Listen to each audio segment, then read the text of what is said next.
This is Matthew Robert Payne, and this is the book He's Redeeming Love.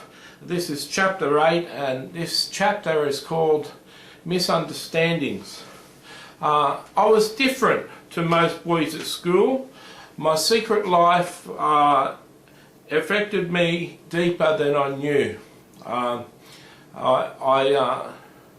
was a funny individual that seemed to be on the surface quite normal and quite with it, and an average sort of student in some of the higher classes at school, but underneath I was, in my secret life, I was having sex or doing sexual things with men on the beaches.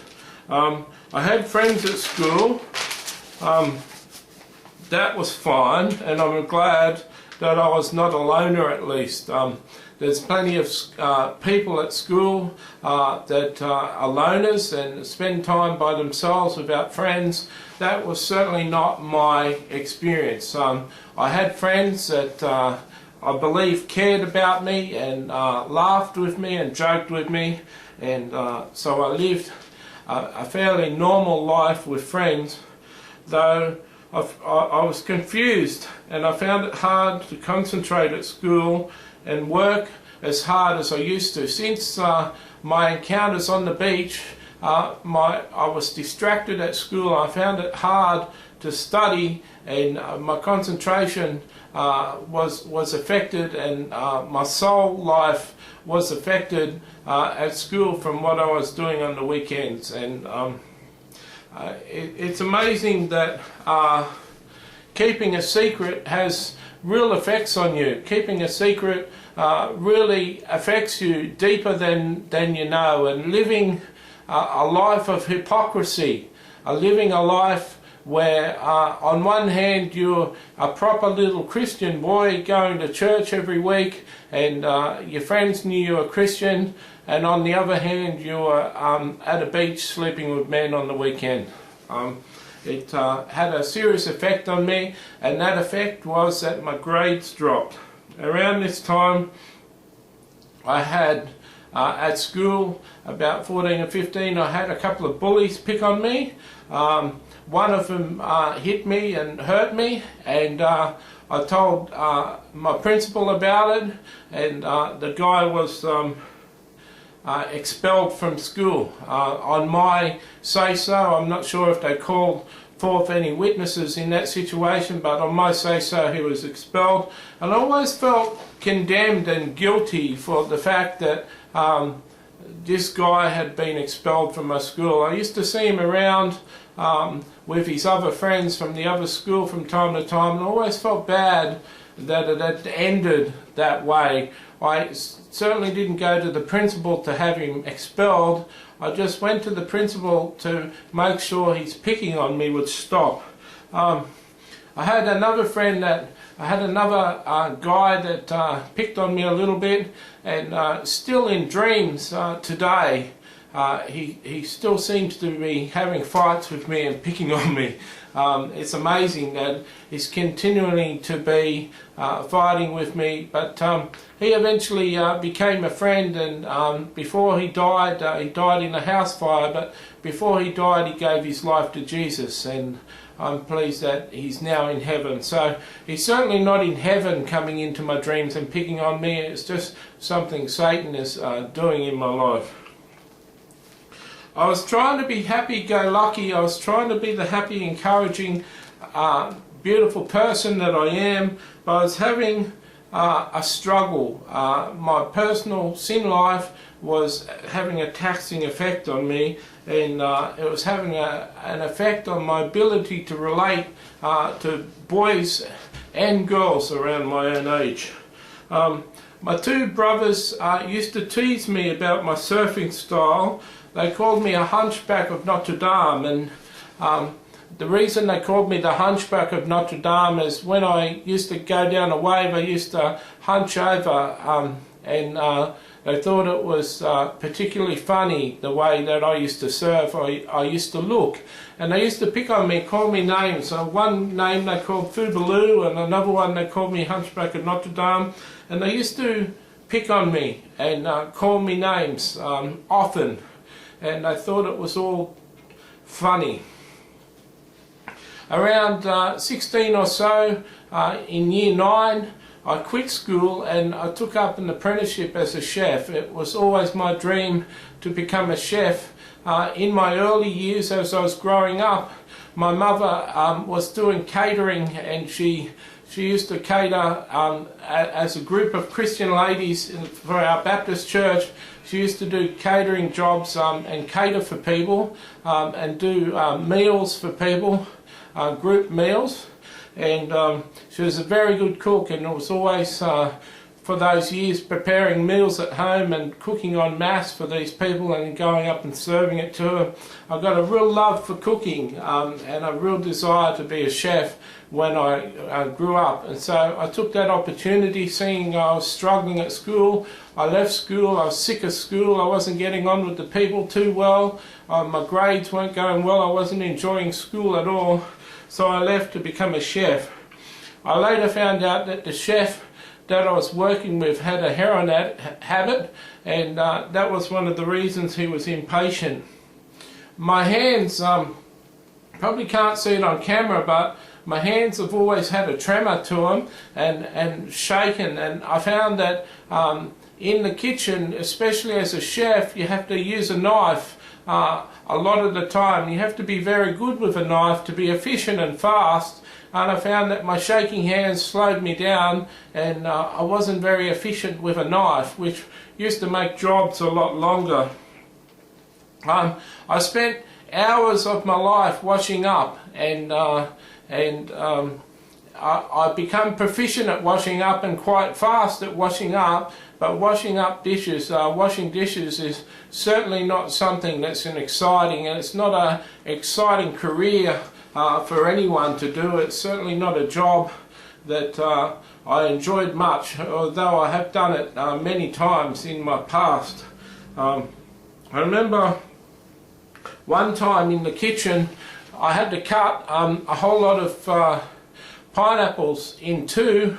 Then I had to get the pineapple and get it like this and scrape the core out of the pineapple and use all the pulp, put all the pulp somewhere, and they made something out of the pulp of the pineapple, but they actually made a whole lot of fruit salad, and they used to cut up the core, scraped it out, and they cut it up into pieces, and they made fruit salad and served all of the fruit salad in these half pineapples, which looked really good. But at the time, when I was scraping out all the middles of the pineapples, I found that the pineapple skin cut my hands, and I was upset that my hands were getting cut. And then straight after that job, the chef gave me a job to cut a sack of onions up, peel a sack of onions and cut them up. And as soon as I started cutting into the onions, the moisture of the onion went into the cuts in my hands, and it was causing me tremendous pain, to the point that I was crying while I was doing it. Another chef noticed and offered to take over my job of cutting up onions. I went back to washing up. So that's just an example of how hard it was in the kitchen, and how hard it was. I remember one time I was cleaning the fridge, used to clean the cool room fridge from time to time, and I've not often been a person that stole, but I remember being in the cool room and getting pieces of corned beef and pieces of lamb and pieces of this and that, and eating them. And one time we came across these expensive cherries that were in this fine sort of liqueur, and I put my hand in and grabbed cherries and eat them. I was always hungry in that kitchen, and the chef was never hungry himself because he had this heroin habit, but he neglected to feed me as much as he should. So when I cleaned the cool room, I was certainly happy to be in the cool room cleaning. So I began to steal a little bit of food. It came time where the chef took my mother aside and said that it's not working out with Matthew, he's slow. I'm not really sure, besides the fact that I was slow, what was the reason for him saying that I had to discontinue my apprenticeship. But the fact happened that one day I was told that my services were no longer required, and because I lived in the home of discipline, my mother said I either had to have a job or I had to go to school, so I ended up going back to school. Going back to school was hard because I'd lost 2 to 3 months worth of work, and like maths and English, you learn things in a progression and one thing after another, and I'd lost 3 months worth of learning. And I found that I went from the top class 3A to the next year in year 10 instead of year 9A. I went to year 10C. I skipped 2 grades in school, and that was very sad and disappointing for me. It's around this time, between 14 and 16, I went to an Anglican youth group at the Baptist church. We didn't have many youth, we didn't have many young children that were at our Baptist church, so we went to a Church of England or an Anglican church youth group, and I loved that youth group, and it was very good. And I was able to maintain some sort of relationship with Jesus, even though I had my lifestyle on the weekend of sinning. And I met a girl there whose name was Narelle, and I don't know her last name, but her name was Narelle, and she was a couple of years younger than me. So at 16 she was 14, and I really enjoyed her company. I have to say that they say it's a crush, but I think I fell in love with Narelle, and I really loved her. And we used to have a time at youth group where we used to pray, and when we prayed we used to hold hands in a circle. And when it came to sitting at youth group, I always made sure that I sat next to Narelle, so when it came prayer time, we held hands, and I'd hold her hand, and I felt especially precious holding her hand for those times at least. At one time I asked her to be my girlfriend, and she declined and said to me very honestly that she'd gone out with a couple of boys before, and whenever she broke up with boys she couldn't be their friends anymore, and there was bad blood between her and her ex-boyfriends. And she said that she appreciated me as a friend so much that she didn't never want that to happen between us. She always wanted to be friends, so could we please just be friends? And that made me sad, but I was happy in a way that I felt like she'd told me the truth about my life. I used to be uncomfortable around her before I asked her out to be my girlfriend. I used to be uncomfortable with girls, and I used to pick on her and say that she was fat, in a way of saying to her that I didn't really like her, when in fact I did. Older sister took me aside once and said, could you stop telling Narelle that she's fat? She thinks she's fat, and we all tell her she's not fat. And she says, well, Matthew says I'm fat, and she's convinced that she's fat, and she's a beautiful girl, and please stop telling her that she's fat. And I told her sister that I liked her, and it was a way of protecting myself from being rejected. And her sister said, well, it's not a very nice way of protecting yourself, and please don't do it anymore. So I would still feel guilty for doing that in her life if Satan was allowed to continue to harass me in that situation. So I loved her, and she was what I could say was my first love. When I was in sixth class in high school when I was about 16, 17. We had the school started a sport called surfing, and they figured that seeing as when the surf was high and there were good waves about in our town, that half of the people that were surfers in this high school used to disappear from their sporting lessons and go for a surf, and they didn't bother about having notes. They just didn't go to their allotted sports, and they'd go for a surf. And so the school decided that in order to keep these surfers on side and keep them attending class, that they'd get a few teachers and teach surfing for sport, and then we could go and surf for sport. And so we did that. We went to classrooms for about a month and learned all these safety rules and learned about surfing as though we didn't know what surfing was. And then they took us to the beach, and what we'd have to do is one of us would have a buddy system where you were allotted to another person, and for half of the hour and a half of the 2 hours, the other person would surf, and you'd watch them. If they were ever in danger or there was any problem with them, you'd tell the teacher and you'd go and rescue the person. And then for the other hour they'd watch you, and we had this buddy system going on. Anyway, there was a young girl that was a couple of years younger than me that had that sport. She was a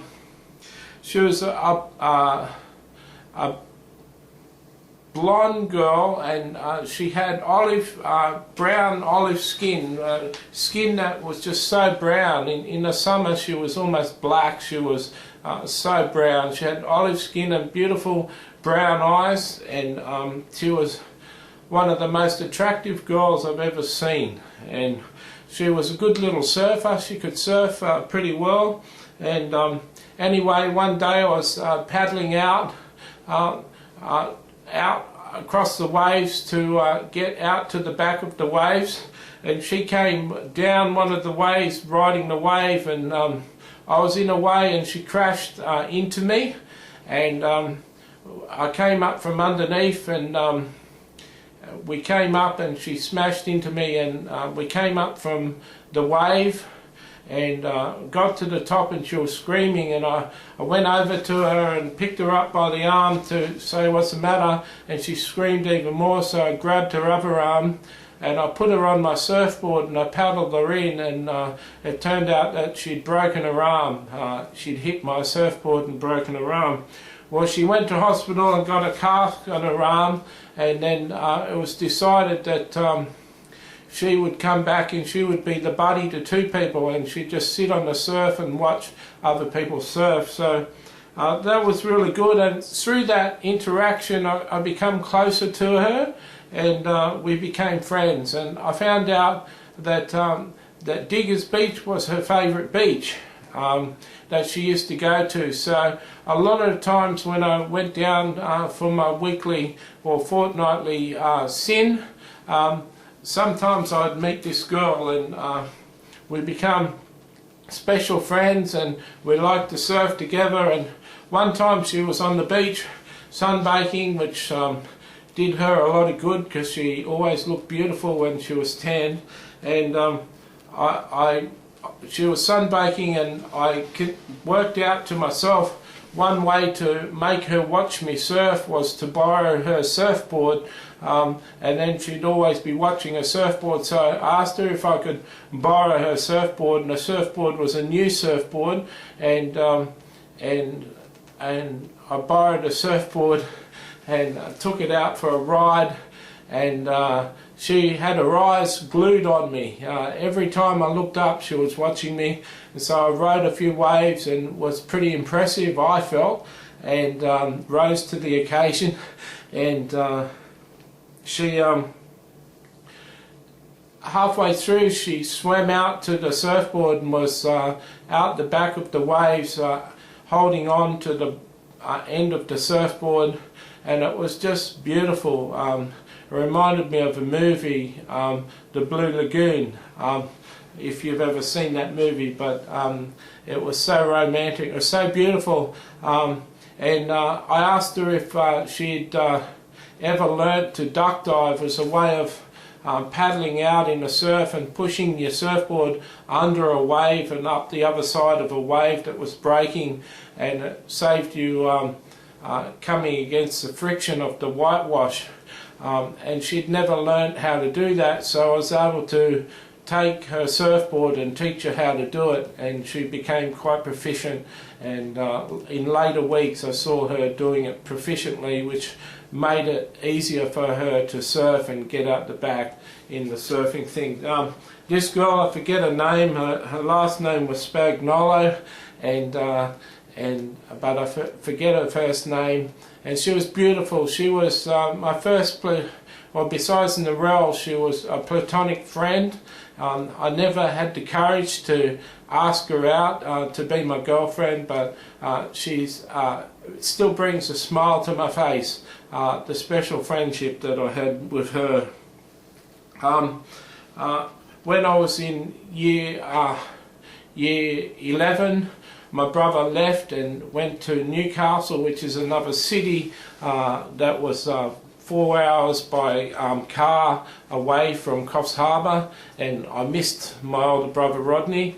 My younger brother was growing up, and I got angry with him a couple of times and hit him, and my father said to me that if I ever hit my brother again, he'd smash me himself. And at the time I felt a little slighted. It was bad of me to hit my younger brother, but I felt slighted for the amount of times my older brother had hit me and my father had never smashed him.